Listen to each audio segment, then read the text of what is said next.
नमस्कार बंधुरा आमी रुमेला रुमिस टेस्ट एंड ट्रैवल्स ए सकलके स्वागत। आजकेर रेसिपि सोयाबिन दो पेঁয়াজা जेटार टेस्ट मांसर स्वादकेও हार मानाय। चलुन देखे नेওয়া যাক আসলেই সোয়াবিন দো পেঁয়াজা रेसिपि कत सहजे आमरा करते पारी।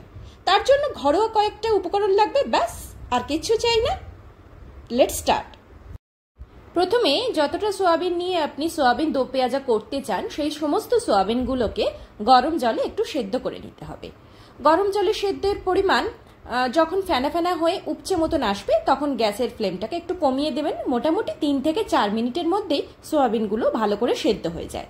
সোয়াবিনগুলো ভালো করে সেদ্ধ করে নেওয়ার পর মানে ফেনা উঠে যাওয়ার পর গরম জলটা ফেলে দিয়ে সোয়াবিনগুলোকে ঠান্ডা জলে চুবিয়ে জলটাকে ভালো করে চেপে চেপে নিংড়ে, যেরকম ভাবে আমি নিংড়াচ্ছি, জলটাকে একেবারে বের করে দিতে হবে, কিন্তু না হলে সোয়াবিনগুলো পরবর্তী ক্ষেত্রে ভাজার সময় সমস্যা হতে পারে। এইভাবে সোয়াবিন থেকে সমস্ত গরম জলগুলোকে আমি চিপে চিপে নিগড়ে দিয়েছি। সোয়াবিনগুলোকে সমস্ত জল নিগড়ে নেওয়ার পর আমরা ম্যারিনেট করব। ম্যারিনেট কিভাবে করব? সামান্য নুন, হলুদ, আদা, রসুন, লঙ্কা পেস্ট একসাথে করে নেব। আর বাইন্ডিং এর জন্য একটু বেসন। বেসনটা খুব বেশি পরিমাণ দেবেন না। খুব বেশি পরিমাণে যদি বেসন দেয়া হয় তাহলে সোয়াবিন ভাজার সময় সেটার টেস্ট খুব একটা ভালো হয় না। সেই কারণে সামান্য একটু বেসন দেবেন। আমি যে পরিমাণ সোয়াবিন নিয়েছি, সোয়াবিন প্রায় 250 মতন নিয়েছি, সেখানে বেসনের পরিমাণ 1 চামচ মতন, তার বেশি কিন্তু নয়। এইভাবে সমস্তটাকে ভালো করে আমরা মাখিয়ে নেব। মাখিয়ে নিয়ে একটু রাখবো 5 থেকে 10 মিনিট, খুব বেশিক্ষণ রাখার দরকার নেই। কি কি মাখাবো আরেকবার বলে দিই। নুন, হলুদ, আদা, রসুন, লঙ্কা পেস্ট আর বাইন্ডিং এর জন্য সামান্য একটু বেসন। বেসনের পরিমাণ একটু কম রাখবেন। 3 চামচ মতন সাদা তেল নিয়ে নিয়েছি। সাদা তেলে সোয়াবিনগুলো আমরা ভেজে নেব। সোয়াবিন যে পরিমাণ আমি সোয়াবিন নিয়েছি, সোয়াবিনগুলো 2-3 ব্যাচে ভেজেছি। সব একসাথে সোয়াবিনগুলো ভাজিনি। একসাথে সোয়াবিনগুলো ভাজলে সমস্ত সোয়াবিনগুলো ভালোভাবে ভাজা হয় না। সেই কারণে 2-3 বার ব্যাচে আপনারা সোয়াবিনগুলো ভাগ ভাগ করে ভেজে নেবেন। বেশ লালচে হয়ে যাবে, তারপরে সোয়াবিনগুলোকে আলাদা পাত্রে তুলে রাখবেন। আর এই সময় আঁচ কিন্তু একেবারে মিডিয়াম রাখবেন, খুব বেশি হাই রাখবেন না বা লো করবেন না। আপনারা ভিডিওতে দেখতেই পাচ্ছেন সোয়াবিনগুলো কিরকম লালচে ব্রাউনিশ হয়ে গেছে। এই লালচে ব্রাউনিশ হলে তখনই বুঝতে পারবেন যে সোয়াবিনগুলো ঠিকঠাক ভাজা হয়েছে। আর একটা কথা বলে রাখি, কড়াইতে যখন সোয়াবিনগুলো ভাজবেন মানে তেল যখন ফার্স্ট নেবেন, তেলটা খুব ভালোভাবে গরম হলে তারপরে কিন্তু সোয়াবিন কড়াইতে দেবেন, তার আগে নয়। তেল গরম হওয়ার আগেই যদি সোয়াবিন দিয়ে দেন তাহলে সোয়াবিনগুলো কড়াইয়ের নিচের অংশে লেগে ধরতে পারে। সোয়াবিনগুলো আলাদা পাত্রে তুলে রাখার পর আমরা কড়াইতে আরো 2 চামচ সাদা তেল নিয়ে নিয়েছি। নিয়ে আমি ডুমো ডুমো করে কিছু আলু কেটে রেখেছিলাম, সেই আলুগুলো সামান্য একটু হলুদ দিয়ে ভেজে নেব। নুন এখানে দেওয়ার দরকার নেই। নুনটা যখন মশলা কষবো সেই সময় দিলেই বেটার হয়, কারণ আলুর সঙ্গে আবার নুন দিলে নুনটা অনেক ক্ষেত্রে বেশি বা কম হয়ে যায়। কিন্তু আপনারা যদি মনে করেন নুন এখানেই দিয়ে ভেজে নেবেন তাহলে সেটা আপনাদের চয়েস। আমি মোটামুটি সামান্য একটু হলুদ দিয়ে তেলের মধ্যে আলুগুলোকে ফ্রাই করে নিয়েছি ভালো করে। আপনারা যদি মনে করেন আলু স্কিপ করবেন, আলু স্কিপও করতে পারেন, সেক্ষেত্রে কিন্তু কোনো অসুবিধা হবে না। এরপর কড়াইতে ফোড়ন হিসেবে নিয়ে নিয়েছি তেজপাতা, জিরে, গোলমরিচ, লবঙ্গ আর দারচিনি। মশলার ফোড়নটির গন্ধটা উঠলে আমরা পরবর্তী উপকরণের দিকে চলে যাব। কিউব করে কেটে রাখা পেঁয়াজ আর কিউব করে কেটে রাখা ক্যাপসিকাম আমি এই ফোড়নের তেলের মধ্যে ভেজে নেব।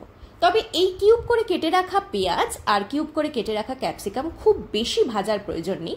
মোটামুটি 1 থেকে 2 মিনিট ভেজে নিলেই যথেষ্ট, কারণ এটা আমরা একেবারে লাস্টে দেব। দো পেঁয়াজের রেসিপি যখন হয় তখন এটা গার্নিশিং এর জন্য একেবারে শেষ মুহূর্তে দেয়া হয়, তার আগে নয়। আর এটা সেদ্ধ করার প্রয়োজন হয় না। মোটামুটি 1-2 মিনিট নাড়াচাড়া করার পরে আমরা আলাদা পাত্রে তুলে রেখেছি ক্যাপসিকাম আর পেঁয়াজ। আর কুচি করে কেটে রাখা 2টো পেঁয়াজ আমি নিয়েছি মশলা কষানোর জন্য। ওই তেলের মধ্যেই দিয়ে ভালো করে কষতে থাকবো। তার সঙ্গে অবশ্যই অ্যাড করব আদা, রসুন, লঙ্কা পেস্ট, যেটা অলরেডি আমরা ম্যারিনেট করার জন্য দিয়েছিলাম সোয়াবিনে, সেটা আবারও আমরা এখানে দেব। আর দেব কুচি করে কেটে রাখা টমেটো। আপনারা চাইলে টমেটো পিউরিও করে নিতে পারেন, কোনো অসুবিধা নেই। তাহলে কি হলো, মশলার জন্য কষতে হবে পেঁয়াজ, আদা, রসুন, লঙ্কা পেস্ট আর টমেটো। ভালো করে কষিয়ে নিয়ে তারপরে আমরা দিয়ে দেবো নুন, হলুদ, জিরে, ধনে গুঁড়ো আর একেবারে শেষে থাকবে গরম মশলা। অ্যাজ ইউজুয়াল যেরকম আমরা তরকারি বা কারি করে থাকি যে কোনো সাধারণ তরকারির ক্ষেত্রে সেই রকমই, কোনো অন্যথা নয়। জাস্ট কিউব করে কেটে রাখা পেঁয়াজ আর ক্যাপসিকামটা দেয়া হবে। আর ম্যারিনেটের জন্য সয়াবিনটা আগেই আমরা ভেজে নিয়েছি, ম্যারিনেট করে ভেজে নিয়েছি।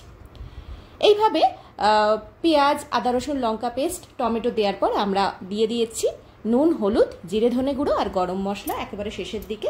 আর এক্ষেত্রে মশলাগুলো ভালো করে মেশানোর পর একটু শুকনো শুকনো হয়ে যাবে, তখন কিন্তু অল্প অল্প করে গরম জল দিতে থাকবেন আর কষাতে থাকবেন। অবশ্যই গরম জল ব্যবহার করবেন, ঠান্ডা জল দিলে আমার মনে হয় স্বাদের ক্ষেত্রে বিশেষ ভালো লাগে না। একটুখানি জলটা ভাপিয়ে নিলে কারির স্বাদটা আরও বেশি খোলতাই হয়। ভালো করে মশলাটা কষানোর পর একটু তেল ছাড়তে শুরু করবে, দেখতেই পাচ্ছেন মশলার রঙটা একটু চেঞ্জ হয়ে গেছে, কালারটা একটু চেঞ্জ হয়ে গেছে, তখনই আমরা ভেজে রাখা আলুটা দিয়ে দেবো। আর ভেজে রাখা আলুটা প্রায় 40% সেদ্ধ হয়ে গেছে, তাই খুব বেশি জল দেওয়ার প্রয়োজন হবে না। মোটামুটি আন্দাজ মতন জল দিয়ে আলুগুলোকে ঢাকা দিয়ে সেদ্ধ করে নিতে হবে, তারপরেই কিন্তু আমরা সয়াবিন দিতে পারবো, তার আগে কিন্তু নয়।